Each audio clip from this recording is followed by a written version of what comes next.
کہا جاتا ہے کہ کوئی پروفیسر تھا، وہ اس طرح کی گفتگو سکھاتا تھا یا بیان سکھاتا تھا. تو کوئی شخص اس کے پاس گیا تو اس کی کوئی فکس چارج تھا. تو وہ جب اس نے بات چیت کی تو پروفیسر نے اس کو ڈبل چارج بتایا. تو آپ کا تو سنا چارج یہ ہے، پر واقعی میرا چارج وہی ہے، لیکن میں نے تمہاری گفتگو سنی نا تو مجھے ایسا لگا کہ پہلے تو تمہاری جو گفتگو کی عادت ہے نا وہ مجھے بھولانی پڑے گی. اس بھلانے کا ایک چارج، جب تم یہ بھول جاؤ گے نا، جب تمہیں بھلا دوں گا، اب میں نہیں سکھاؤں گا تم کو گفتگو، اس کا چارج وہ. تو یوں میں نے تم کو ڈبل چارج بتایا. تو پھر اتنی عادت گفتگو کی پڑ گئی ہے، غلط گفتگو کی.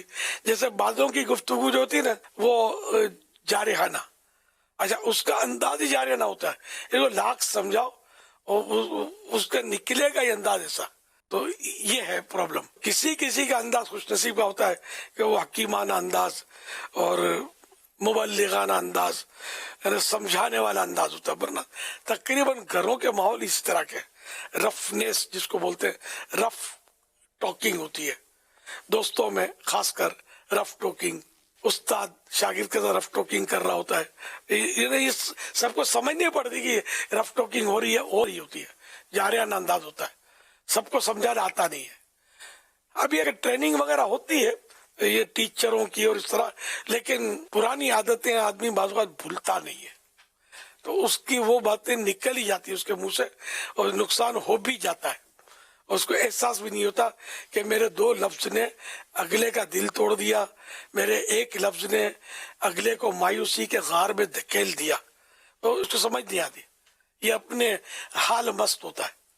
تو واقعی یعنی کہ اگر یہ گر آ جائے کہاں کب کیا کس طرح بولنا چاہیے تو بہت بڑی بات ہے.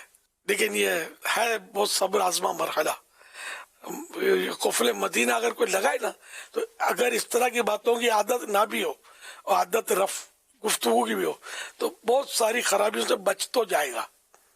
لیکن یہ بھی تو ذہن نہیں ہے نا، بولنا بھی ہے اور بولتے چلے جانا ہے.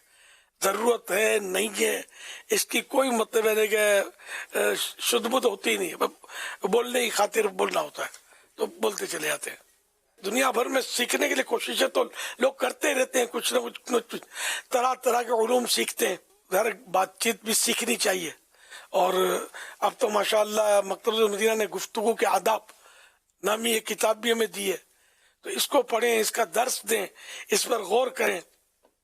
اور اگر کسی ایسے عاشق رسول کی صحبت ملتی ہے جو باعمل عاشق رسول تو اور خاموش طبیعت، تو اس کی صحبت بھی آپ کو خاموشی کی طرف راغب کرے گی اور کم بولنے کی طرف آپ مائل ہوں گے. تو یہ گفتگو کے آداب اسکرین پر نظر آ رہی ہے.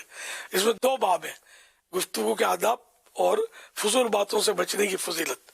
نہ پڑھی ہو تو یہ تو پہلی فرصت میں پڑھ لیجئے تو انشاءاللہ آپ کو احساس ہو جائے گا.